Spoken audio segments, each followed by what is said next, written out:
Lallan top की team आ चुकी है झांसी, और झांसी में इस वक्त हम हैं मानिक चौक मार्केट में। झांसी आने की दो वजह हैं, एक तो क्या हाल है यूपी, हमारी यात्रा चल रही है, उसके लिए हमारी टीम पूरा प्रदेश घूम रही है, पूरे 75 ज़िलों के दौरे पर है और हर ज़िले में जाकर जान रहे हैं वहाँ का हाल। इसके साथ ही 24 अक्टूबर यानी कि कल दिन रविवार को हमारा लल्लन टॉप अड्डा सजेगा झांसी में मुक्ताकाशी मंच पर। वहाँ आप सभी का, झांसी वालों का, बुंदेलखंड वालों का स्वागत है। बुंदेलखंड के तमाम मुद्दों पर बात होगी। फिलहाल हम इस मार्केट आए हुए हैं। मार्केट में आप देख रहे हैं काफ़ी भीड़ है, काफ़ी रौनक है। रौनक का कारण है कि कल अगले दिन करवा चौथ है, तो लोग खूब भीड़ है, खूब महिलाएं आई हुई हैं। उनसे बात करेंगे, लोगों से बात करेंगे, जानेंगे कि लोग क्या सोच रहे हैं और तमाम मुद्दों पर झांसी के बात करेंगे। हमारे कुछ साथी हैं, हमें लल्लन टॉप देखते हुए मिल गए। क्या लेके आए दोस्त? ये मस्टर्ड का सीड है। मस्टर्ड का सीड? हाँ, मस्टर्ड सेंट्रल यूनिवर्सिटी से लाए हैं। क्या नाम है अपना? सुरेंद्र कुमार। सुरेंद्र, क्या करते हैं सुरेंद्र? हम एग्रीकल्चर यूनिवर्सिटी में पढ़ते हैं। एग्रीकल्चर? हाँ, MSc सॉइल साइंस। अच्छा, क्या पढ़ाया जाता है वहाँ पर? सर अभी सॉइल के बारे में। सॉइल के बारे में? हाँ, अपनी सॉइल मतलब किस प्रकार जे ऑर्गेनिक खेती की जाए, उसमें फर्टिलाइजर का प्रयोग कम किया जाए, रासायनिक खेती की बड़ी बात होती है जी सर। है ना। लोग कहते हैं कि ऑर्गेनिक खेती होने लगे ऑर्गेनिक तो उसमें जो लोगों को शरीर में जो नुकसान होते हैं, मिलावटी जो खाना होता है, उससे बड़ा आराम क्या मिलेगा। है, जो अपने केमिकल जो अपने सर जो हरित क्रांति आई थी 1965 में और 66-67 में शुरू हुई थी, और तब जो अपने यहाँ के इंडिया के जो फादर थे MS स्वामीनाथन, वो जब हरित क्रांति लाए तो उस समय रासायनिकों का प्रयोग किया। उससे उस समय तो अपना उत्पादन उपज अधिक ज़्यादा हुई, लेकिन उससे अब जो देखा जाए तो उससे रासायनिकों का प्रयोग से अब मानव पे, लोगों पे, हम लोगों पे उसका गलत इफेक्ट पड़ रहा है। इसलिए से अब सरकार जो देख रही है ऑर्गेनिक फार्मिंग और ऑर्गेनिक कल्चर का बढ़ावा देख रही है। वाकई सरकार कुछ कर रही है कि ऑर्गेनिक फार्मिंग के लिए कुछ किया बहुत जाए। प्रयास कर रही है यूनिवर्सिटी के थ्रू, और कई प्रोग्राम भी चल रहे हैं ऑर्गेनिक थ्रू के, जिससे किसानों को जागरूक किया जाए और इससे ऑर्गेनिक खेती की जाए। हाँ, क्या फ़ायदे क्या है ऑर्गेनिक खेती? सर ऑर्गेनिक खेती से सर जो अपने रासायनिक जो उर्वरक होते हैं उनका प्रयोग नहीं किया, जैसे बर्मी कंपोस्ट खाद, केचुए की खाद डालते हैं अपन, और सर मुर्गियों का फार्म, मुर्गी की खाद, गोबर की खाद, इन खादों का प्रयोग करते हैं जिसमें रासायनिक उसमें क्रियाएँ नहीं होती। तो लोग कहते हैं कि महंगा पड़ता है ऑर्गेनिक खेती का खाना, वो सामान। नहीं सर, महंगा नहीं पड़ता है, लेकिन सर उसमें क्या है, उसमें केमिकल्स डालते हैं तो उसकी पैदावार अच्छी केमिकल से ज़्यादा होती है। ऑर्गेनिक खेती से थोड़ा टाइम लगता है, लेकिन अब पैदावार अच्छी होती है, और उसमें और सर उसमें जो अपने जो क्या मानव पे इफेक्ट पड़ते हैं जो वो नहीं पड़ता है सर। अपनी सॉइल डैमेज नहीं होती सर, मेन ऑर्गेनिक खेती से सॉइल डैमेज नहीं होती है, क्योंकि सर जो सॉइल डैमेज होती है कहीं अम्लीय हो जाती है, क्षारीय हो जाती है जब वर्षा की वजह से, सर ये नहीं होती है। हाँ, ऑर्गेनिक खेती होनी चाहिए, इसको बढ़ावा मिलना चाहिए। सरकार को क्या करना चाहिए और लोगों तक ऑर्गेनिक खेती का ख्याल पहुँचे? किस तरह के प्रोजेक्ट? सर तुम तो पढ़ाई कर रहे हो, तुमसे अगर कहा जाए कि सरकार को सुझाव दो ऑर्गेनिक खेती को बढ़ावा देने के लिए, सरकार को क्या करना चाहिए, तो क्या कहोगे? सर जैसे कि सर ब्लॉक और तहसील लेवल पे जो अपने उन गवर्नमेंट ऑफिसर हैं, उनको वहाँ पे किसानों का एक गांव पंचायत जाके उनको मंच वो लगा के बैठकी उनको बताना चाहिए सर, जिससे किसान जागरूक हो तो वो ऑर्गेनिक खेती। किसानों में जागरूकता कमी, लोगों को जानकारी कम है सर। आसानी से ये सब मिल जाता है? हाँ सर, आसानी से, लेकिन सर कि बहुत कम लोगों को मालूम है सर। जैसे हमसे पढ़ते हैं, जानकारी कहते हैं सेंट्रल से मिलता है कि वहाँ पे अच्छा मस्टर्ड फाउंडेशन सीड है और अपना TL है, और ये सर इससे मिलता है। लोगों को पता नहीं गाँव में? नहीं, गांव में नहीं सर, गांव में 2-4 किसान जानते हैं सर, जो मैं गांव में या 10-15 किसान, सभी किसानों को नहीं मालूम है सर। आपके हिसाब से इसका प्रचार करना चाहिए? हाँ, और गांव देहात में ये चीज़ें आसानी से मिल जाए, इस पर सरकार को व्यवस्था करनी चाहिए। ठीक है, क्या नाम दोस्त अपना? नाम साहब राहुल सिंह नाम है मेरा। राहुल, क्या करते हैं राहुल? ठेला है साहब, हमारे ट्रक हैं, खनिज पे बालू और गिट्टी पे चलते हैं। अच्छा, खनन? हाँ, खनन। तो आपका जो ट्रक है वो अवैध खनन वालों में जाता है कि सही वैध खनन वालों में जाता है? हमारा तो जो ट्रक है वो शुरू से वैध पे ही चलता है आज तक। उस पर जो पटिया लगा लेते हैं ना लोग, हमारे ट्रकों पे कभी पटिया नहीं लगा। अच्छा, लोग बड़ी कहानियाँ चलती हैं। बुंदेलखंड तो वैसे भी अवैध खनन का बड़ा केंद्र रहा है, आप तक किस तरह कहानियाँ आती हैं खनन की? हाँ, खनन अवैध भी होता है, बिल्कुल होता है, इसमें कोई दो राय नहीं है। बुंदेलखंड में अवैध खनन का बहुत बड़ा साम्राज्य है जो चलता है, और शासन के द्वारा ही चलता है, बिना शासन के नहीं तरीके से चलता। चलता है? शासन में जितने इसके जिम्मेदार अधिकारी हैं, बिना उनके तो एक पत्ता भी नहीं खटक सकता है। तो यहाँ तक कि लोकेशन नाम की भी चीज़ होती है, जो ट्रकों को लोकेशन बताते हैं, कौन अधिकारी आया, कौन अधिकारी जा रहा है, वो सारा खेमा इसमें रहता है। लेकिन साहब हम लोग बहुत परेशान हैं, गाड़ियाँ बिकाऊ हैं, 4 महीने से गाड़ी खड़ी, क्यों खड़ी है, क्यों नहीं? काम नहीं। काम नहीं क्या मतलब पहले क्या काम था, अब क्या काम नहीं है? रेट बढ़ चुके हैं,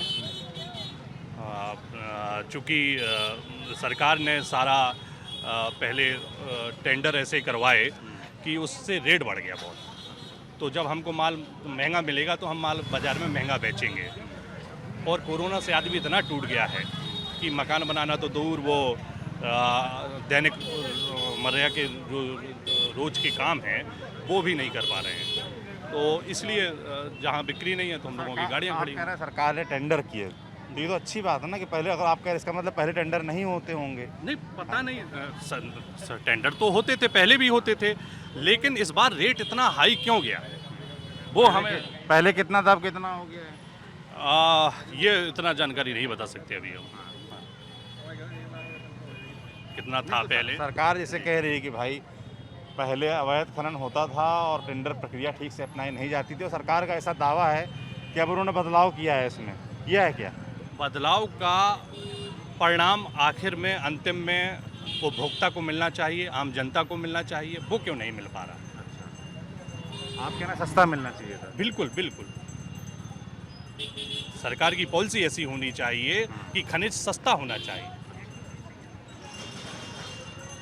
ठीक बात है। क्या नाम है अपना? संजीव बुधोलिया, क्या करते हैं? शिक्षक हैं शिक्षक हैं। कहाँ पढ़ाते हैं आप? जी। बेसिक स्कूल है। बेसिक स्कूल जी। सरकारी टीचर हैं? हाँ जी। सरकारी स्कूलों की बड़ी शिकायत आती है। तमाम हम लोग जाते हैं गांव देहात में, तो वहाँ लोग शिकायत करते हैं कि टीचर पढ़ाने नहीं आते हैं, है ना। नहीं, मिड डे मील के बाद आती तो कहते हैं मिलावट बहुत होती है, बहुत शिकायत करते हैं लोग। नहीं, शिकायतें तो होती थी, लेकिन जब से योगी जी मुख्यमंत्री बने हैं, इन्होंने बेसिक शिक्षा पर विशेष फोकस किया है। क्या किया है बताइए?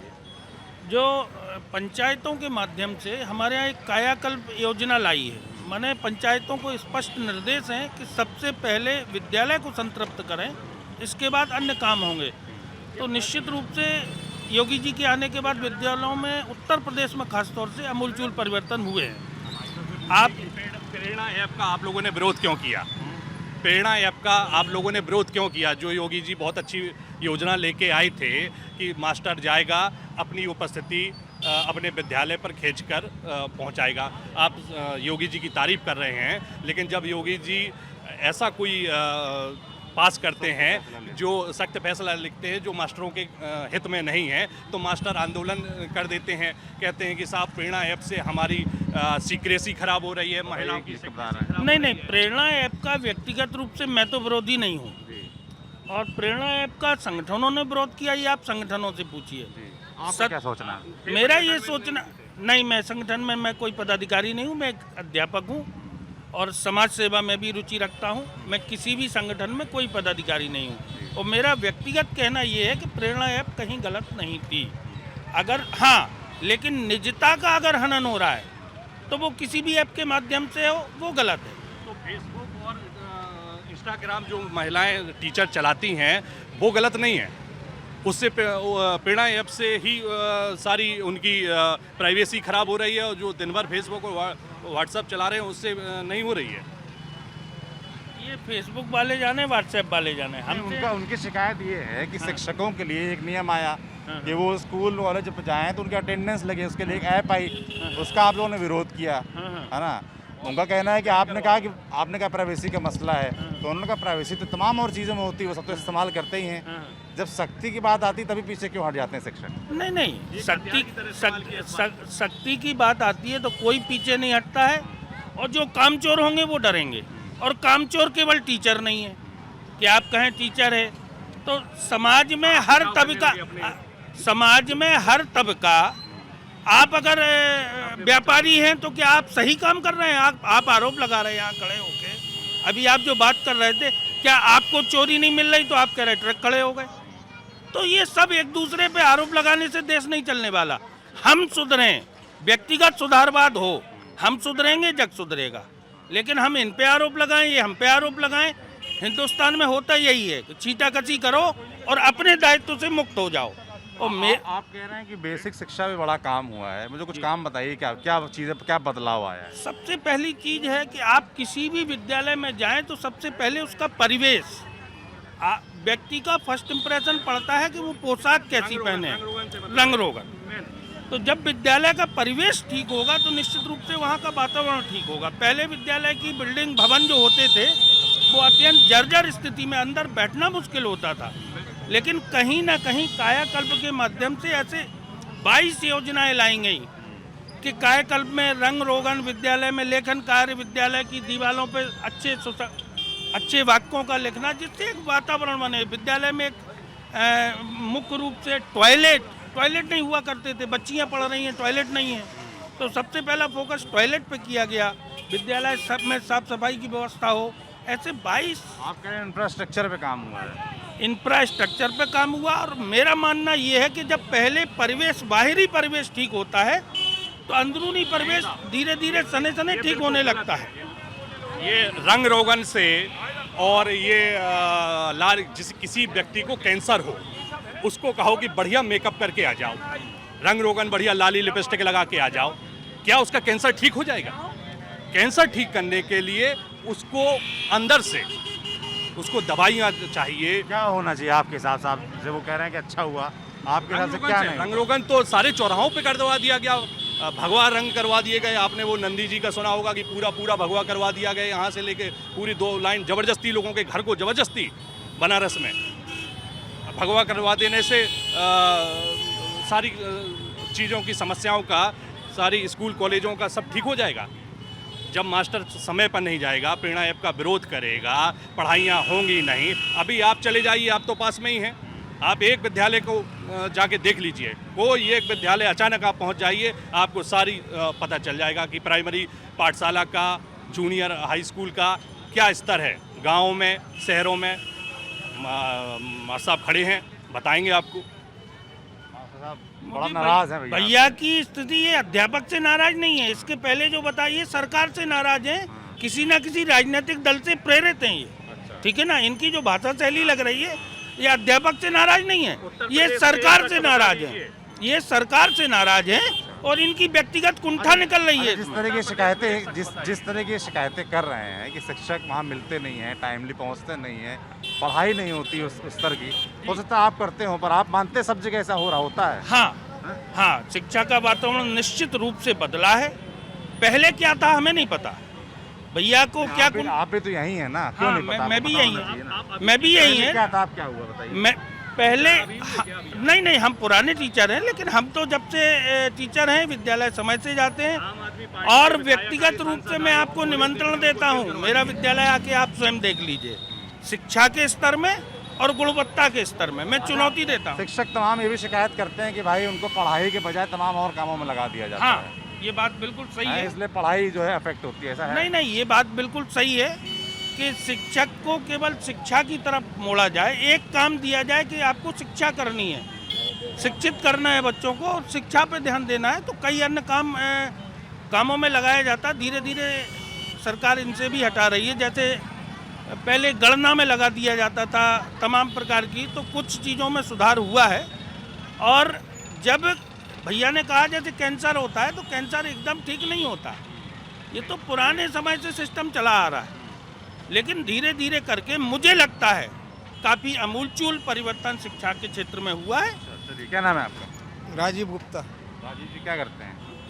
मैं तो बिजनेस करता हूँ। बिजनेस? क्या बिजनेस करते हैं? ट्रांसपोर्ट का काम है। ट्रांसपोर्ट का काम है। भैया बड़ा नाराज है कि ट्रांसपोर्ट में बड़ा मंदी है। ट्रांसपोर्ट में तो इतनी मंदी है कि हम लोग जो एक दिन में 3,000 हमारी गाड़ी कमाती थी, महीने में 90,000 गाड़ी कमाती थी, जो आज की तारीख में डीजल 96 रुपया हो गया और भाड़े हम लोगों के बढ़ नहीं रहे। आज ये स्थिति है कि हम लोग 1,000 रुपया नहीं कमा पा रहे हैं, मंदी का कारण 500 रुपया नहीं जो कमा पा मंदी रहे का कारण आप कह रहे हैं डीजल के जो रेट बढ़ गए वो है? बिल्कुल है। डीजल पेट्रोल का रेट बढ़ा जो है वो मंदी का कारण वही है। सारी चीज़ों के मार्केट में भाव बढ़ गए, लेकिन हम लोगों के भाड़े के भाव नहीं बढ़े अभी तक। ये सरकार को ध्यान देना चाहिए, क्योंकि ट्रांसपोर्टिंग इंडस्ट्रीज बहुत बड़ी है। बिल्कुल हम लोग ख़त्म हो गए। हम लोगों के ऊपर इतने कर्जे हो गए कि हम लोग 40 लाख की गाड़ी खरीद रहे। 40 लाख की गाड़ी खरीदने के बाद में उसमें 30 लाख हम फाइनेंस करा रहे। 1 लाख रुपया किस्त है हमारी। हम 1 लाख रुपया किस्त 25,000 ड्राइवर को, जब हम कमाएंगे 60,000 30,000, तो हम 1.25 लाख रुपया कहाँ से पेमेंट करेंगे। दूसरा ये काम किया गवर्नमेंट ने कि गाड़ी जैसे 42 टन हमारी पास है या 42.5 टन पास है गाड़ी जो, तो उस पर 42,500 ही आपका टैक्स हो गया। पहले क्या था? पहले नहीं था ऐसा कुछ, पहले टैक्स नहीं लगता था। आज हम पैसे भी नहीं कमा रहे, टैक्स की भी मार खा रहे। दूसरा भाड़े भी हमारे बढ़ाए जाएं। हम सरकार से यही रिक्वेस्ट करेंगे कि हम लोगों का भी ध्यान रखा जाए, भाड़े बढ़ाए जाएं हम लोगों के, नहीं तो हम लोग जहर खाने की स्थिति में आ गए आज की तारीख में। भाड़ा बढ़ाया जाए। भाड़ा बिल्कुल बढ़ाया जाए। अगर भाड़ा नहीं बढ़ रहा है तो ट्रांसपोर्ट इंडस्ट्री, सरकार कैसे बढ़ाएगी? सरकार जैसे सारी चीज़ों पे अंकुश लगा रही। आज हमारे ऊपर टैक्स लगा दिए, तो व्यापारी को ये भी बोलना चाहिए कि इतने किलोमीटर का इतना टैक्स भाड़ा होना चाहिए, फिक्स करना चाहिए। अगर डीजल इतना बढ़ेगा तो व्यापारी को बढ़ाना ही पड़ेगा। और हमारे साथ क्या क्या अन्याय होता है, व्यापार गाड़ी वाला ही अंबाली दे, गाड़ी वाला ही लोडिंग अनलोडिंग सब कुछ गाड़ी वाला दे, व्यापारी कुछ नहीं देगा। व्यापारी बोल देगा कि हम तो 100 रुपये देंगे बस, अब बाकी आप जानो। आप डीजल 100 रुपये का डलाओ, 200 का डलाओ, जितने का डलाना आप डलाओ। जो भी करना है आपको करना है, हमको कुछ नहीं करना है। हम सरकार से एक भी रिक्वेस्ट करेंगे कि बस हम लोगों के भाड़े बढ़ाओ या डीजल के रेट कम करो। भाड़ा बढ़ाओ या डीजल के रेट कम करो। रेट कम करो। हाँ, आप फिक्स करो, किलोमीटर के हिसाब से गाड़ियों का पैसा फिक्स करो। जैसे सारी चीज़ों में आप अमूलचूक परिवर्तन कर रहे हैं, ऐसे ही हमारी इंडस्ट्रीज में भी अमूलचूक परिवर्तन करना चाहिए। मैं नितिन गडकरी जी से ये अनुरोध करना चाहता हूँ कि आप जैसे और सारी चीज़ों पे ध्यान दे रहे हैं, तो आपको हमारे विषय पे भी ध्यान देना चाहिए। नहीं तो हमारे बच्चे कल के दिन भूखों मरने लगेंगे और हम लोगों को फांसी लगानी ही पड़ेगी।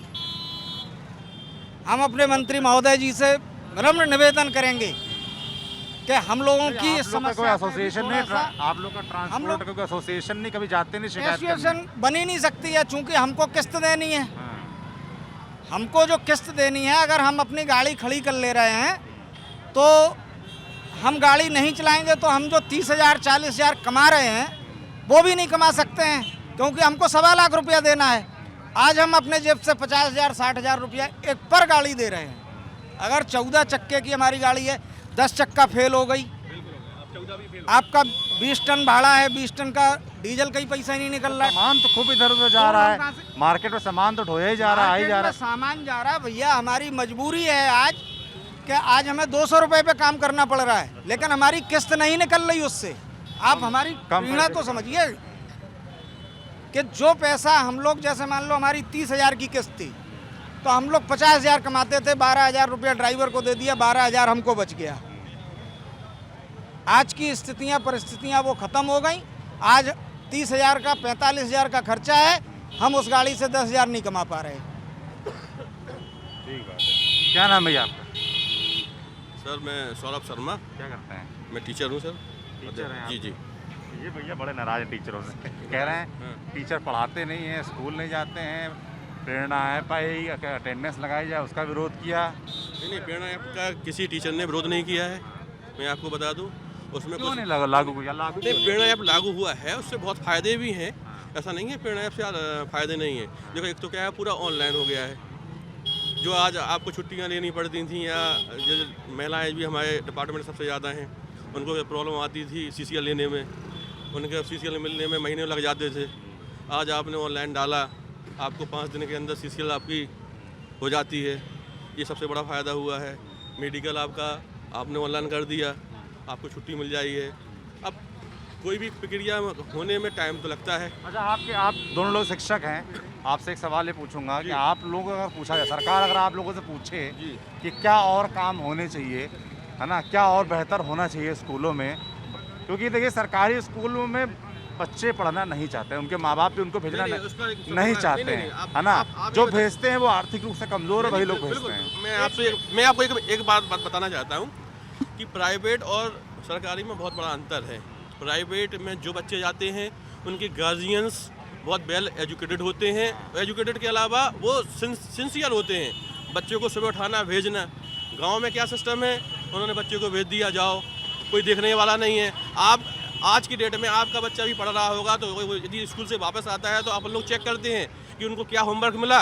आप ये बताइए गांव में कौन सा ऐसा शख्स है जो अपने बच्चों को स्कूल भेजने के बाद चेक करता है क्या मिला या नहीं मिला? ऐसा नहीं है, टीचर नहीं पढ़ाते हैं। आपके प्राइवेट स्कूल से और गवर्नमेंट स्कूल में ज़्यादा एजुकेटेड टीचर हैं और अच्छा पढ़ाते हैं, लेकिन पढ़ाने का तरीका दिक्कत क्या है, पता लगा आज बच्चा आया, 2 दिन बच्चा वो उसको आना ही नहीं है। अब आप बता दो गुणवत्ता कहाँ से बढ़ जाएगी आपकी? आप कहना चाह रहे हैं कि उत्तर प्रदेश के सरकारी स्कूल प्राइवेट स्कूल से बेहतर हैं? जी हाँ, आपका बच्चा कहाँ पढ़ रहा है? आपका कहाँ पढ़ रहा है? हमारे प्राइवेट में पढ़ रहा है? कहाँ क्यों पढ़ रहा है? क्यों? हमारे बच्चे तो पढ़ के निकल गए। अरे कहाँ पढ़ के निकले जी, कहाँ पढ़ के निकले आपके? हमारे बच्चे प्राइवेट में पढ़ के निकले। प्राइवेट में कौन सा सरकारी में कैसे? हमारे कदम पढ़ा रहे हैं उसमें सरकार की तरफदारी संघ कर वाले रहे हैं और कुछ नहीं कर रहे क्यों? हैं। सरकारी तरफ वाले क्यों? सरकार के क्यों? इनका सवाल एकदम जायज़ है। आप स्कूल जाइए, अब आपको स्कूल का नाम दे रहे हैं, वहाँ जाके आप देखिए कई स्कूल में। आप केसापुर में जाके लिख लीजिए, आप केसापुर में जाके लिख लीजिए, हमारा आप देख लीजिए। आप केसापुर में स्कूल जाके देख लीजिए। बात सुनिए, क्या देख ले? एक मिनट आप रुकिए। स्कूल देखिए ना, आप देखो, आप वहाँ देखो, आप कुंठित हैं, आप वहाँ जाके देखो, आप देखो। मेरा एक सवाल अच्छा, रुकिए, आम आदमी पार्टी के सांसद और विधायकों अरे को आम आप आदमी- अपने कॉलेजों में क्यों नहीं आने दे रहे स्कूलों में? गिरफ्तार कर लेते हैं, राजद्रोह लगा देते हैं उन पर, राजद्रोह लगा दिया उन पर। यहाँ यहाँ वो विधायक और सर दिल्ली और उत्तर प्रदेश में बहुत बड़ा अंतर है। दिल्ली में गिने चुने 10 स्कूल हैं, उसमें आप 50 करोड़ रुपए भी दे सकते हो। उत्तर प्रदेश में आप कितने स्कूल हैं? आप इतना स्ट्रक्चर भी तो आप डेवलप करिए। जो इनका सवाल था कि आप लोग सरकारी स्कूलों की तरफदारी कर रहे थे, आप सरकारी टीचर भी, मगर आप लोगों ने खुद अपने बच्चों को सरकारी स्कूलों में नहीं पढ़ाया। आप ये बताइए नहीं हमारे बच्चे जो जहाँ हम पोस्टेड हैं खुद, वो स्कूल बहुत दूर था। कहाँ से लेके जाते उस बच्चे? भाई ऐसे आज हम झांसी में ले रहे हैं। पढ़ाते थे वहीं अपने बच्चों को। आप एक मास्टर दिखवा दीजिए मुझको झांसी के अंदर जिसने अपने बच्चे को सरकारी स्कूल में पढ़ाया हो। आपने क्यों नहीं पढ़ा? मैं खुद पढ़ा हूँ। मैं खुद पढ़ा हूँ। अरे आप पढ़े होंगे, क्यों? आप पढ़े होंगे, आपने अपने बच्चों को नहीं क्यों? पढ़ाया। आप कुंठित हैं, आप कुंठित हैं, कुंठा बोल रही है आप। मैं खुद पढ़ा हूँ, मैं पढ़ा हूँ। मैं पढ़ा हूँ। उस समय तो सबके सुनिए, दादा परदादा पढ़े, तब तो सरकारी ही था। नहीं, नहीं। प्राइवेट खोले, आप प्राइवेट स्कूल नहीं होते तो ये सब लोग सरकारी स्कूल में पढ़ते। अच्छा, आप लोग इनकी जो बीच में भी याद होगा, कुछ साल पहले जो है एक नियम भी आया था कि सभी सरकारी अधिकारी होंगे, सरकारी दफ्तरों में जो काम करने वाले लोग हैं वो अपने बच्चों को सरकारी स्कूलों में पढ़ाएंगे, पर ये हो नहीं पाया। यार यदि आप वो जी एसडीएम साहब अपने बच्चों को सरकारी स्कूल में भेजते तो सरकारी स्कूल की जोरदार से भी तो देखते कि उसमें क्या क्या प्रॉब्लम है, कहाँ दिक्कतें आ रही हैं। आप ये बताइए, आज आपने सरकारी स्कूल की बात कर दी, आपने सरकारी स्कूल में आपको भेजना चाहते नहीं हो और कह रहे हो कि गुणवत्ता। अब गुणवत्ता कहाँ से आएगी जब बच्चे आएंगे और वहाँ पे सुविधाएं होंगी। प्राइवेट में जब बच्चा जाता है तो उसका टेस्ट होता है, माता पिता का टेस्ट होता है, आप बताइए। तब जाके आप भेज रहे हैं उसको। और जब बच्चों को प्राइवेट पढ़ा भी करती है। हाँ, बच्चों को प्राइवेट पढ़ाइए आप, समझे, घर पे भेजो तो पढ़ाएंगे हम। स्कूल में पढ़ाते ही नहीं बच्चों को, सरकारी स्कूलों में नहीं पढ़ाते हैं। सरकारी को या प्राइवेट। प्राइवेट में पढ़ाते हैं क्या? कितनी फीस ले रहे हैं आपसे? प्राइवेट में अभी लॉकडाउन रहा है, बंद में फीस दी लोगों ने। बताइए, अब क्यों ली आपने फीस? फीस ली हमारे सरकारी और स्कूलों फीस ने नहीं क्या दो, फीस ली? फीस नहीं दो, नाम काट दीजिए बच्चे का। भगवान अरे सरकारी स्कूल ले तो रहे हमसे तेल में, क्या ले रहे? जो 70 का तेल 170 में बेच रहे हैं वो सरकारी स्कूल ही तो ले रहा। वो तेल से ही तो पैसा लिया 100 रुपए हमसे। सरकारी नहीं भेज रहे। आप बताइए क्या नहीं मिल रहा सरकारी स्कूल में? क्या एजुकेटेड नहीं है बच्चे, वहाँ टीचर नहीं है क्या? बच्चों को खाना नहीं मिल रहा, वहाँ पे ड्रेस आपको दे रहे हैं, किताब आपको फ्री प्रक्रिया करा रहे हैं, जूता मोजा हर चीज व्यवस्था कर रहे हैं। अच्छा, हम लोग जो पढ़ाई नहीं मिलेगी आपको, सुनिए। जूता मोजा मिलेगा। अच्छा आप पढ़ाई नहीं मिलेगी। अरे अरे आप कुंठित हैं, आप कुंठित हैं, आप रुक कुंठित जाइए। हैं, आप कुंठा बोल रही है। अरे आपकी कुंठा है, रुक जाओ रुक जाओ चले जाए आपकी दोस्त कुंठा, रुक जाओ कुंठा। शांत होइए शांत ये होइए आपकी कुंठा बोल रही है। शांत होइए कोई लड़ाई नहीं। अरे आपकी कुंठा है, शांत होइए कुंठा है। स्कूल अच्छा पढ़ा रहा है। आप मानसिकता के दूसरे किसी अरे आप- विचारधारा के हैं। गरीब आदमी अपने बच्चों को पढ़ा पढ़ा नहीं हाँ? रहे। गरीब आदमी बच्चा नहीं पढ़ा सकता। क्यों नहीं पढ़ा सकता जब पैसा नहीं है उसके बाद जब फीस नाम लोगे तुम क्या करेंगे? तो सरकारी स्कूलों में भेजे ना सरकारी स्कूलों में क्यों नहीं भेजते सरकारी स्कूल में पढ़ाई नहीं होती। सरकारी स्कूल ये छवि बन गई है जो आप देख रहे हैं हर कोई मैं आप लोग ये मानेंगे मैं भी किसी से पूछ लूँ सब आदमी ये कहेगा कि सरकारी स्कूलों में पढ़ाई नहीं होती देखो, सरकारी स्कूल की छवि बच्चे खराब मिलते हैं, है। बच्चे भी यही कहते हैं एक्चुअली में क्या है कि सरकारी अब गार्जियंस बोलने के लिए तो सबको बोल देगा। आप कहिए कि आप अपने बच्चे को भेजो ना। अभी अभी आप कहिए इसमें से कितने लोग हैं? किसी कर्मचारी से बोल दीजिए, वो कहेगा व्यापारी सब सेल टैक्स चोरी करते हैं। ये तो देश का दुर्भाग्य है ना, ये आप बताइए, कि एक दूसरे पे आरोप मर देना, यही तो देश का दुर्भाग्य है। आप सरकारी स्कूल में भेजो ना। हाँ? आप भी देखो कि पढ़ाई हो रही है कि नहीं हो रही, आप भेजो और तो उस बच्चे को चेक करो। चेक करो आप। इसका मतलब ये है कि आप बच्चे को पढ़ा नहीं चाहते। आप प्राइवेट में पढ़ाते हैं हाँ, और सरकारी में पढ़ा नहीं सरकारी में आप पढ़ाना चाहते। इसका क्योंकि मतलब आपको कि आप फुर्सत नहीं है। क्या नाम दोस्त अपना अवधेश कुमार, क्या करते हैं अवधेश मैं स्टाफ नर्स हूँ सिविल हॉस्पिटल हाँ? से, सिविल हॉस्पिटल में। सिविल हॉस्पिटल में बहुत अच्छा काम किया आप लोगों ने कोरोना के बाद यस, बिल्कुल बिल्कुल। अभी जहाँ रहने वाले झांसी के हैं नहीं, इटावा के, इटावा के हैं झांसी में रहते हैं झांसी में रहते हैं कब से रह रहे हैं यहाँ 3 साल से। 3 साल से आपको कुछ काम धाम नजर आया पिछले 3 साल में क्या कोई बदलाव नजर आ रहा है झांसी में झांसी में तो आ रहा है, लेकिन कुछ चीज़ें ऐसी हैं, हम लोग भी प्राइवेट को कर रहे हैं, लेकिन उस हिसाब से सैलरी नहीं मिल रही है हम लोगों को। खर्चे चलाने में भी दिक्कत आ रही कितनी है, सैलरी महंगाई। मिलती है? हम लोगों को 15,000 सैलरी मिलती है, 15,000 मिलती है अच्छा आप लोग भी आंदोलन भी भी टाइम टू टाइम नहीं मिल रही है। अच्छा टाइम से सैलरी नहीं मिलती और इतनी महंगाई है, खर्चा कैसे चल रहा है वो तो सब जानते हैं। कितनी सैलरी होनी चाहिए आप लोगों कम से कम 30+ होनी चाहिए, 30 प्लस होनी चाहिए तब तो कम से कम आराम से जीवन यापन हो सके, लेकिन ये सब नहीं हो पा रहा है। मतलब आप कह रहे हैं सब बाकी सब ठीक है तारीफ मिलती है हर चीज़ है पर तनख्वाह नहीं महंगाई बहुत है, रोजगार नहीं है, बस और क्या है, यही सब चीज़ें हैं। बढ़ती। क्या बड़े मुद्दे हैं आपके हिसाब से आप कह रहे हैं महंगाई है महंगाई तो है, वो तो सब दूर दूर से हर चीज़ महंगी है, अफोर्ड नहीं करना है। जनरल फैमिली, छोटी छोटी फैमिलियाँ गरीब अफोर्ड नहीं कर सकती शहर में रहना। हम रह रहे हैं इटावा से, यहाँ रह रहे हैं, किराए का खर्चा और राशन पानी का खर्चा वो 15,000 में कैसे अफोर्ड होगा, और फिर भी टाइम से ना मिले, तो ये क्या सारी नाम छोटे दिक्कतें- तुम्हारा इधर आओ बहुत देर से हम देख रहे थे ना तो अच्छा आप लोग झांसी के रहने वाले हैं है ना झांसी के क्या बड़े मुद्दे हैं झांसी के क्या बड़े मुद्दे हैं झांसी के मुद्दे तो ये हैं कि साहब योगी जी ने मेट्रो का कहा था, एक पत्थर नहीं लग पाया।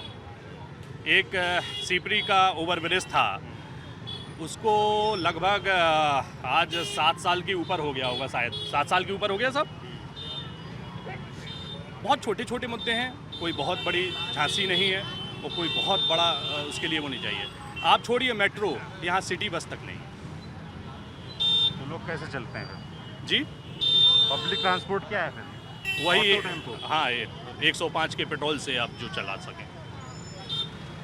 अच्छा पेट्रोल डीजल की आप लोग बड़ी शिकायत लोग करते हैं पेट्रोल डीजल का मुद्दा बनता है इसकी जो महंगाई है पेट्रोल डीजल के रेट हैं चुनाव में जब वोट देने जाते हैं तो क्या ये चीज़ें दिमाग में रहती हैं मुद्दा बनता है क्या भाई साहब आप ये दिख रहे हैं, आप यहाँ पे दिख रहे हो, बाजार में आपको दिख रही महंगाई की मार, मार दिख रही है आपको, मार गाड़ियाँ दिख रही। गाड़ियाँ कम चलना ये दिख रही है केवल क्या? दिखाओ, आपको गाड़ियाँ कहीं कम दिख रही?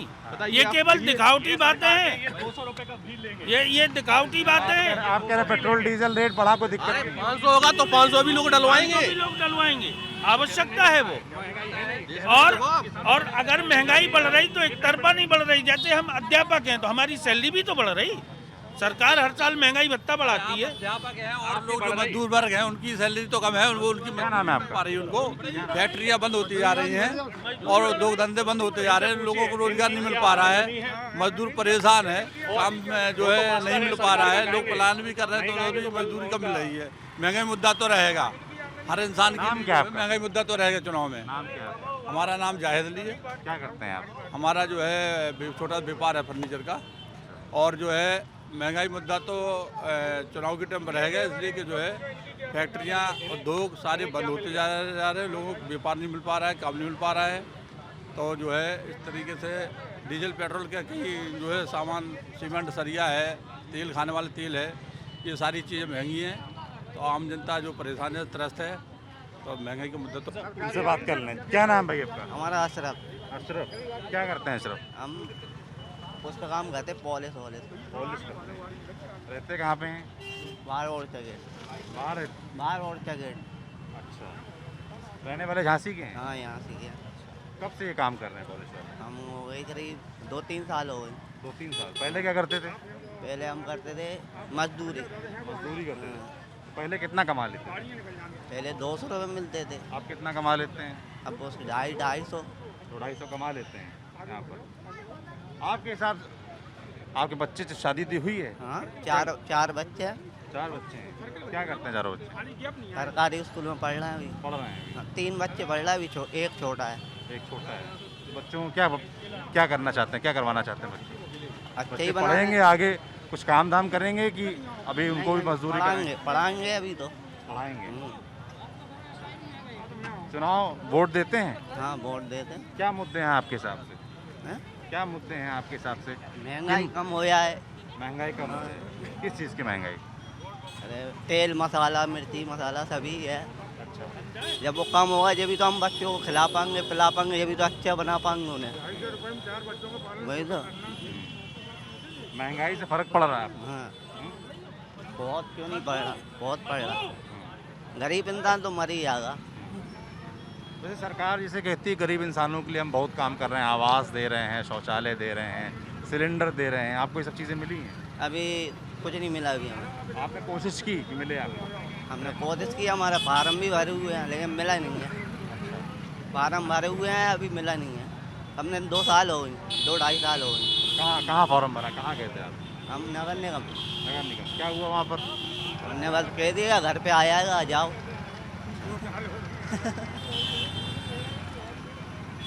वोट जब देते हैं तो दिमाग में कौन से मुद्दे रहते हैं? क्या सोच के वोट देते हैं? क्या देख के वोट देते हैं?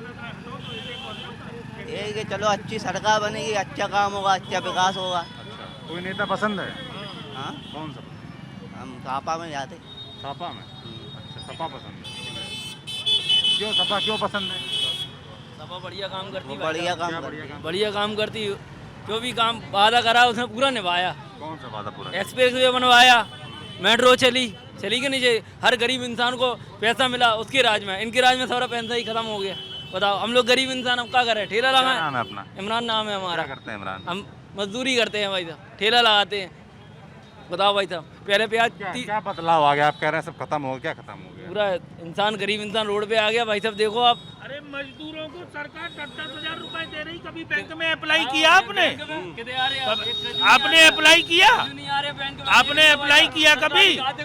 बाकी अंदर सरकारी का पैसे गायब। प्रधानमंत्री जी मकान बनवा के दे रहे हैं, 2.5 लाख रुपया लोगों को ऋण दे रहे हैं। अप्लाई किया? ये कह रहे हैं तो फॉर्म और भरा। लोगों को मिले, इनसे पूछो, इनसे पूछिए। हाँ, 1 महीने चक्कर काटते काटते होगा बैंक के। हाँ, तो मिलेगा ना? कहाँ मिलेगा? सबको बैंक मिल मैंने जाता सुनते ही नहीं है। है। एक बार में ये करेंगे आप वो करेंगे, मास्टर काम हैं, है। किसी के- बैंक का मैनेजर किसी की बात है, सुन लीजिए ना। बैंक का मैनेजर है, घास नहीं डालता।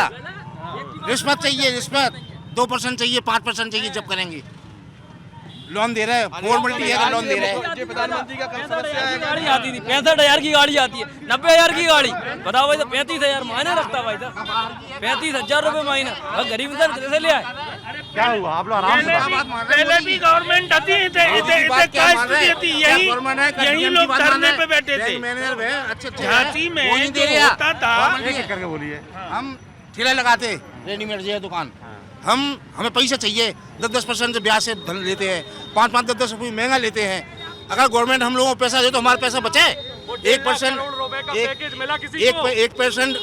ब्याज से देंगे तो कम से कम 10% कमाएंगे, 9% बचेगा। लेकिन देने किसी को नहीं है, कहाँ से करेंगे हम बताओ? अगर गवर्नमेंट हम लोगों को पैसा दे तो हम उसका उपयोग करें, उससे कमाएं, उससे बचत हो। लेकिन जब हम ब्याज देते मर जाएंगे तो क्या करेंगे धंधा? लोगों की मानसिकता ये हो गई कि फ्री का मिल जाए हमको, करना कुछ ना मिले, सब कुछ मिले। क्यों फ्री का क्यों लो? मेहनत करो ना। हमने सर बीजेपी को वोट दिया था, हमारे खाते में 15 लाख आ जाएंगे, 15 रुपए नहीं आया। ये सिक्के बड़े बोल रहे हैं, ये सिक्के बड़े बोल रहे हैं। नहीं बोल रहा सर, ये सब हम कोई सिक्के बड़े नहीं है।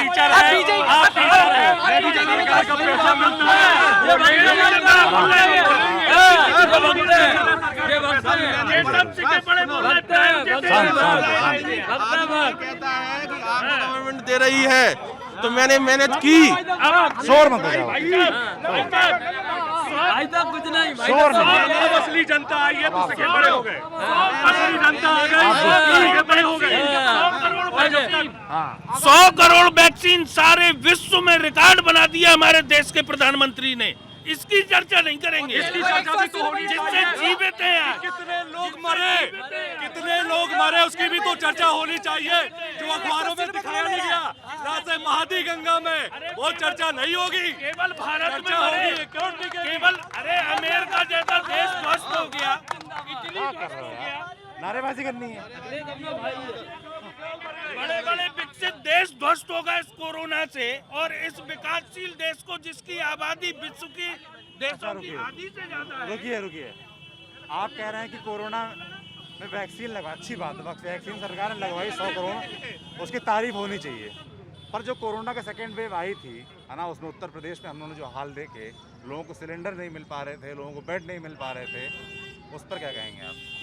कुछ मिसमैनेजमेंट कुछ समय तक रहा, लेकिन उसका कारण ये है कि जैसे आपके घर में शादी हो और आप 100 लोगों को आमंत्रित करें और अनएक्सपेक्टेड 1000 आ जाएं, 1000 आ जाएं, तो कहीं ना कहीं मैनेजमेंट देखिए, मैं किसी की बात नहीं करता, मैं तो सिर्फ इतना कह रहा हूँ जो मैनेजमेंट मोदी जी ने किया है, वैज्ञानिकों ने जो काम किया है हमारे देश के, उन वैज्ञानिकों की सराहना होनी चाहिए।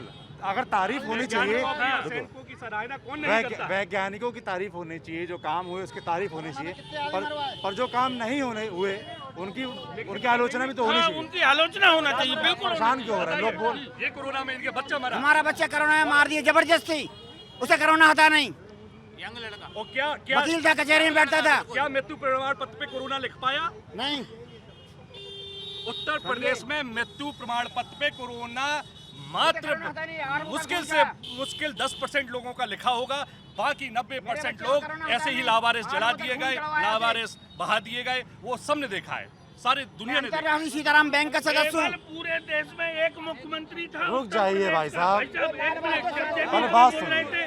पूरे देश में एक माननीय मुख्यमंत्री योगी जी थे जो कोरोना में खुद अस्पतालों में जा रहे थे, खुद पब्लिक से मिल रहे थे। रुकिए। बाकी मुख्यमंत्री तो घर में छिपे बैठे थे। भाई साहब आराम से बात, चिल्ला क्यों रहे हैं? चिल्ला क्यों रहे हैं? आराम से बात करिए। प्रधानमंत्री वो था जो फटे कपड़े पहने, बास्केट ऊपर पहन के प्रधानमंत्री बना, लाल बहादुर शास्त्री। आज तक कोई नहीं बना। जय जवान जय किसान, समझे भाई साहब, वो प्रधानमंत्री कहलाता। आज के प्रधानमंत्री तो खाओ आओ खाओ, देश के लिए कुर्बानी की। पाकिस्तान गया और मरवा दिया उसे, मरवा दिया। किसने? देखो किसने मरवा दिया? किसने बताओ ना, मोदी जी तो नहीं थे। चलिए, हाँ, अब थोड़ा झांसी की बात कर लेते हैं। आपके हिसाब से झांसी में क्या बड़े काम हुए पिछले 5 साल? जी, झांसी में क्या बड़े काम हुए 5 साल? झांसी में 5 साल में आप जैसे रोडें देखेंगे, झांसी की बहुत अच्छी सुधरी हैं, रोडें बहुत अच्छी बनी हैं झांसी की। सफाई व्यवस्था भी झांसी की अब दुरुस्त होने लगी है, सफाई व्यवस्था भी दुरुस्त होने लगी, रोडों का काम हुआ, झांसी में इलेक्ट्रिसिटी का काम ठीक हुआ। और सबसे बड़ी बात है कि इस समय झांसी में बिजली, जो पिछले हम लोग देखते थे, इस समय झांसी में बिजली भी पर्याप्त मात्रा में मिल रही है। बुंदेलखंड में कितने पावर जनरेशन के प्लांट योगी जी ने लगाए, बता दीजिए, पूछ लीजिए इनसे, कितने पावर जनरेशन के प्लांट लगाए? किसी सरकार के प्रवक्ता नहीं है, आप ही प्रवक्ता हैं। आप लोग शांत हो जाइए। क्या नाम? सर जैसा जी बोल रहे हैं, फर्स्ट टाइम कोरोना नाम क्या? में मेरा नाम मोंटू वर्मा है सर। मोंटू वर्मा मोंटू सर बोल रहे हैं, हमारे सर चले गए, वो बोल रहे थे सेकंड लहर में थोड़ी डिस्मिक हुई है। जैसा एक अच्छा टॉप बैट्समैन होता है, वो अगर 99 रन पे आउट हो जाता है, वो बोलता है एक कैच छूट जाता तो मैं शतक मान लेता। वही वाली बात कह के गए हैं सर बीजेपी के प्रवक्ता। अगर सचिन जैसे महान बल्लेबाज 99 रन पे आउट हो जाता, बोलता है अगर मेरा कैच छूट जाता तो मैं 100 पूरा कर लेता। वही बात कह के गए हैं। अगर ये तो बीजेपी बहुत बड़ी पार्टी है, उससे अच्छा तो केजरीवाल अच्छा कर रहा है। एक बात खत्म करेंगे अपनी बात को। झांसी का इससे बड़ा सम्मान किसी प्रधानमंत्री ने नहीं दिया कि खेल रत्न अवार्ड झांसी के हमारे बेटे के नाम पे, दद्दा ध्यानचंद के नाम पे दिया। जो किसी परिवार के नाम पे चलता था अवार्ड। इससे बड़ा झांसी का सम्मान और क्या हो सकता। और ऐसा खेल रत्न अवार्ड, और ऐसा प्रधानमंत्री भी कोई नहीं हुआ जिसने अपना आराम से भाई साहब, स्टेडियम अपने ही नाम पे करवा लिया। हमारे उत्तर प्रदेश के मुख्यमंत्री ने जिला मंत्री बनाया था, वो क्या बोलते हैं, केंद्रीय मंत्री ने, जो अपने मन्नू गोरी मंत्री है ना, आप विभाग मंत्री बनाया था श्रम विभाग ये का। सब सुनिए तो आप तो चमारों की कोई औकात नहीं है। अरे यार भैया आप रुक जाओ। करने वालों को नहीं। हमारी बात, श्रम मंत्री किस लिए बनाया जाता है? अत्याचार रोके दुकानों पर, बाल मजदूरी रोके दुकानों पर, 3 साल को उन्होंने खत्म कर दिया है। आप दम देगी धड़ल्ले से बाल मजदूरी चल रही है। कौन रोकेगा इसको? कौन सहेगा अत्याचार? बोलिए बच्चे। क्या होना चाहिए? सरकार का करप्ट है ये तो, सरकार इसका तुम तो अलग ही धुन में चल रहे हो दोस्त। क्या नाम है बोल रहे हैं इरफान खान। इरफान खान क्या करते हैं इरफान? मोबाइल की शॉप है। मोबाइल की शॉप है। ऑयल की शॉप है। कैसे चल रहा काम धंधा? ठीक चल रहा, अभी स्लो चल रहा थोड़ा। स्लो चल रहा है। क्या कारण है स्लो होने का? वो थोड़ा त्योहार के चक्कर में स्लो चल रहा। अभी त्योहार के चक्कर में स्लो चल रहा, करवा चौथ वगैरह है चक्कर में, और दिवाली आ रही है, साफ सफाई में लगे हैं लोग बाग, इस चक्कर में थोड़ा काम स्लो चल रहा है। झांसी के क्या बड़े मुद्दे हैं? क्या झांसी के क्या बड़े मुद्दे हैं? गाड़ी ठीक है क्या, सभी के एक ही मुद्दे हैं, पेट्रोल डीजल की महंगाई हो रही है, उससे बेरोजगारी बढ़ रही है और महंगाई हो रही है, उसी से हो रही है। कोई भी चीज़ आती जाती है तो उसी से आती है, पेट्रोल डीजल तो लगता ही है, महंगाई का कारण वही है। क्या कह रहे हैं अंकल? इधर आइए, हमको बताइए आगे क्या कह रहे हैं? उसकी बात कर रहा हूँ मैं, उसकी बात कर रहा हूँ जो गाली दे रहा था, उसकी बात कर रहा हूँ मैं। तो आप उसमें बात कर रहा हूँ, मैं कुछ नहीं कर रहा। क्या नाम है आपका? मेरा नाम राजीव सोनी है। क्या करते हैं राजीव जी? मेरी दुकान शॉप है वो कपड़े की जी। अरे मैं कुछ बोलना नहीं चाह रहा उसमें, मैं तो आपस में बात कर रहा हूँ। हम झांसी के बारे में बात करेंगे, इधर आइए ना। क्या झांसी के बारे में बात करेंगे। क्या बात करनी है? क्या बड़े मुद्दे हैं आपके झांसी? क्या नहीं, काम हुआ, हमारे कैसा काम? हम कोई मुद्दे वाली बात ही नहीं कर रहे। हम तो ये बात कर रहे हैं, ऐसी भीड़ में आके आपस में लोग क्या बहस करते हैं, लड़ते हैं, जानकारियाँ कुछ होती नहीं है उनको, फालतू को चिल्लाते हैं, और ये लड़ाई का मुद्दा बनता है केवल, और कुछ नहीं है। क्या बात होनी चाहिए आपके साथ? क्या क्या बात होनी चाहिए? क्या बात करनी चाहिए? जानकारी हो तो बात कीजिए, नहीं है जानकारी तो आपने शांत रहिए, सुन लीजिए और जानकारी प्राप्त कीजिए लोगों से, बस। और क्या? तो आपके हिसाब से झांसी में कैसा काम हुआ पिछले 5 साल? काय का झांसी में कैसा काम रहा सरकार का 5 साल? सरकार का काम तो चल ही रहा है, सरकार अच्छा काम कर रही है। आज तक जो सरकार नहीं कर पाई वो सरकार कर रही है। क्या काम हुए हैं? काफ़ी काम हुए हैं, विकास का कार्य हुआ है, माफिया गुंडों का राज खत्म हुआ है इस सरकार में। तो क्या चाहिए पब्लिक को? यही चाहिए कि व्यापारी अपना सही से व्यापार करे जी, व्यापारी हाँ, बेखौफ होके व्यापार करे। है वो माहौल? है वो माहौल? बिल्कुल माहौल है साहब, क्यों नहीं है? चलिए भाई, झांसी के लोग क्या बोल रहे हैं, बड़ा शिक्षकों और आम लोगों में जिस तरह की बहस हुई वो भी बड़ी खतरनाक है। आइए दीदी से बात करते हैं थोड़ा सा। दीदी क्या नाम है आपका? रामकली। हाँ? रामकली। रामकली। अच्छा, यहाँ सुबह से आप सामान बेच रही हैं? हाँ। क्या क्या सामान है यहाँ पर? बस ये करवा है, दिया है, शीशवा की पुड़िया है, ये 4-5 दिन दुकान लगाती, बस फिर तो हम खाना बनाते घरों का। तो आज आप मार्केट में आए कि वैसे वैसे सामान बेचती हैं? नहीं, हम तो खाना बनाने जाते घरों का। खाना बनाने जाते हाँ। हैं। घर में कौन कौन है आपके? लड़कियां हैं 4। 4 लड़कियाँ हैं। क्या करती हैं? कुछ नहीं, अब शादी हो गई, एक हमारे साथ रहती, उसका एक की शादी हो गई? शादी तो 4 की हो गई, अभी छोटी की शादी करी थी 1 साल पहले। सबको पढ़ाया लिखाया आप? पढ़ा नहीं पाया, उनके पापा ऐसे ही हैं, वो काम नहीं करते, कुछ तो पढ़ा नहीं पाए, थोड़े पढ़ाए। 1 इंटर पढ़ी, छोटी सबसे वही पढ़ी बस। तो सरकारी स्कूलों में भेजा नहीं आपने पढ़ने के लिए? राष्ट्रीय कन्या पढ़ी 4 लड़की में। अच्छा, उनको आगे पढ़ाई ठीक? पढ़ी 7 तक पढ़ी, एक बड़ी, एक इंटर तक पढ़ी, 2 इंटर तक पढ़ी। IT कॉलोनी उधर भी आई, छोटी वाली बड़ी। उनको आगे क्यों नहीं पढ़ाया आपने? पैसे ही नहीं आते, इनके पापा रहते नहीं है साथ में, तो हम खाना बनाते घरों का, इसलिए वो। पैसे होते तो पढ़ाती हैं? हाँ, पैसे ही आते ही नहीं, हमने जी करते, सबको मालूम है। खाना बनाते हम, राष्ट्रीय कन्या में खाना बनाया हमने 8 साल, 1000 रुपया मिलता था हमें, इसलिए छोड़ दिया। प्राथमिक स्कूल में? हाँ, राष्ट्रीय कन्या इंटर कॉलेज, उसमें 8 साल बनाया हमने, 1000 मिलते थे, अब 500 बढ़ गया, टीचर ने हटा दिया हमें। उनके घर पे भी जाते जिनका स्कूल है, हमने कहा हमें लगाओ, सो क्या दूसरी को लगा लिया हमारी बदले से। वो कोई चपरासी है, उनके घर काम करती होगी, वो लो ले आए, हमको हटा दिया। सरकार की तमाम योजनाएं चलती हैं, कुछ आपको किसी योजना का लाभ मिला? आवास समझ में नहीं आती कुछ, पढ़े लिखे हैं नहीं है तो कुछ समझ में नहीं आती सरकार। कोई बताता नहीं है आपको आगे? कोई नहीं बताता, हम बिजी रहते, बहुत खाना बनाते घरों का, इसलिए खाना बनाती हैं उसी से जो पैसा कमाती है उसी से खर्चा। सारे दिन हो जाते हैं ऐसे करते करते। आपका अपना घर वगैरह है? घर है, हमारे ससुर खत्म हो गए, सास खत्म हो गई, अब देवर है तो वो हम सोचते हमारा जिसमें हम रहते हैं छोटा सा मकान है, हम कहते हमारा नाम कर दो तो करता नहीं है, कहता नहीं है।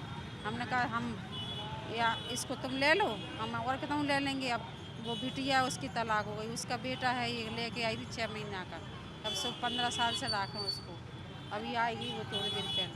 वोट डालती हैं आप? हाँ। क्या देख के वोट डालती हैं? क्या देख के वोट डालती हैं? अभी तो मोदी को जिताया था, मोदी को दिए थे वोट तो। मोदी जी को जिताया था? हाँ। मोदी जी ने कुछ किया आपके लिए? क्या मोदी जी ने कुछ किया आपके कुछ लिए? नहीं किया, जी सुनते थे हम 0 खाते खुलवा लो। हम जब वो है जल संस्थान, जल निगम कॉलोनी, उधर खाना बनाते थे तो हमने वहीं वो ऑफिस बैंक है वो आंध्रा बैंक, उसमें खाता खुलवाया था। 500 रुपया ना आए ना कुछ, ऐसा नहीं है? आया ही नहीं है, 500 रुपया आई नहीं है, कुछ लाभ नहीं है। क्या किया बता, अब गरीब लोग है, मोड़ियाँ भी है क्या, 10 रुपया। मोदी जी ने आपके लिए कुछ नहीं किया। अभी प्रदेश में सरकार किसकी है पता है आपको? अब वो मकान बने कहते तो मकान ले लो, अब वो पैसा मांग रहा है, मकान के पैसा किसने लगे, पैसा मांगा? कहते 1-2 लाख रुपया लगे। किसने पैसा मांगा? कोई लेडीज बात करती तो कहती महीना के लगेंगे कुछ 45,000 ऐसे कुछ कह रही थी। अच्छा। तो हमने कही हम नहीं, आप किसके पास गई थी आवास के लिए? हम नहीं गए, फार्म भरा था लड़की ने जो हमारे साथ रहती, उसी ने फार्म भरा था। पैसे किसने मांगे? अब पता नहीं, हम जानते नहीं है, ऑफिस से फोन आता। फिर अब की बार चुनाव आने वाले, वोट डालेंगे, क्या देख के डालेंगे? लाइए बेटे। क्या देख के डाला, कुछ भी समझ में नहीं आता, सब ठीक। कोई नेता अच्छा लगता है? अब जब मोदी तेल लाए सोचते अच्छा काम तो बहुत किया उन्होंने, आपको लाभ नहीं? अब हमको लाभ नहीं है, पर हम तो कहते अच्छा हो रहा। जो भी बहुत से लोग कहते कि मोदी अच्छे काम करे, ट्रेन रुकवा दी, कौन रुकवा सकता था ट्रेन, बता। इतना बड़ा हादसा हो गया, इतनी बड़ी तो उन्होंने रोक तो करी, कछु तो किया। क्या होना चाहिए आपके हिसाब से?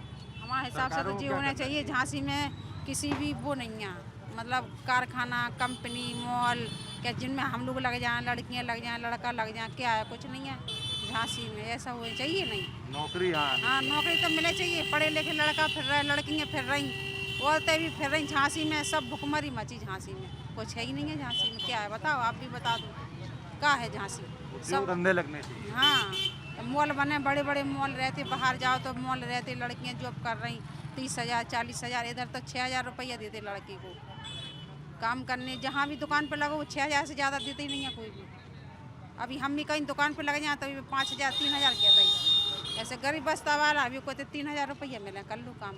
अब 3,000 में क्या होता? तेल देखो कितना महंगा हो गया, 200 रुपया किलो तेल, कभी सुना ज़िंदगी में? अभी हमने 1 साल पहले लड़की की शादी करी थी, अब 80 रुपया किलो तेल आता, अब उसके बाद देखो कितना महंगी होगा। जो महंगाई बढ़ती है, तेल के रेट बढ़ गए है ना, और चीज़ों के रेट जो बढ़ गए, उससे घर में क्या फ़र्क पड़ता है? पड़ता है, बहुत कछु पड़ता है। लड़कियां उनको तो खिलाना है घर में, खाना माना, किसी का कमाई का नहीं जरिया है। एक बढ़ा नाती है, वो बड़ा हो गया थोड़ा, अब वो पढ़ रहे, अब वही अच्छा बन जाए, हम कहते भगवान तो सही है। बढ़ा रही हैं उसको? हाँ, राष्ट्रीय क्या कन्या, बनाना चाहती हैं? राष्ट्रीय कन्या इंटर कॉलेज है, वो है कुलदीप कोचिंग, उसमें पढ़ता। सरकारी स्कूल भी आता है? नहीं, उसी में पढ़ता। बिटिया भी मेहनत करती, हम करते तो हम सोचते चलो हमारा लड़का नहीं आता, यही लड़का है, हमारा लड़का हुआ था, ख़त्म हो गया। 7 लड़कियों पे पूरा मोहल्ला मालूम है, आप जानकारी कर सकते हैं हमारे बारे में। हम सोचते पेंसिल बन जाए तो सरकार कहती पेंसिल मिलेगी नहीं, पति जिंदा है। अब वो रहती नहीं है साथ में, बगल में दीवार है उसके साथ रहती, इसलिए। देखिए, झांसी की दीदी से बात कर रहे थे, उन्होंने भी मतलब इस तरीके से बोला कि उद्योग धंधे लगने चाहिए ताकि नौकरियां हों, और महंगाई का भी जिक्र उन्होंने किया। जो ऊपर से योजनाएं चलती हैं और नीचे तक किस कदर नहीं पहुंच पाती हैं, इसका भी एग्जांपल हमने देखा। ऐसे ही मुद्दे हैं और मुद्दों पर बात करते रहेंगे। झांसी की यात्रा है हमारी। झांसी पे हमारा फिर आपको याद दिला दें रविवार को शाम 3:30 बजे से मुक्ताकाशी मंच पर अड्डा लगेगा लल्लन टॉप का। उसमें हम बुंदेलखंड के तमाम मुद्दों पर बात करेंगे। वहाँ आप सभी का स्वागत है, बुंदेलखंड के सभी लोगों का स्वागत है। देखते रहिए दी लल्लन टॉप।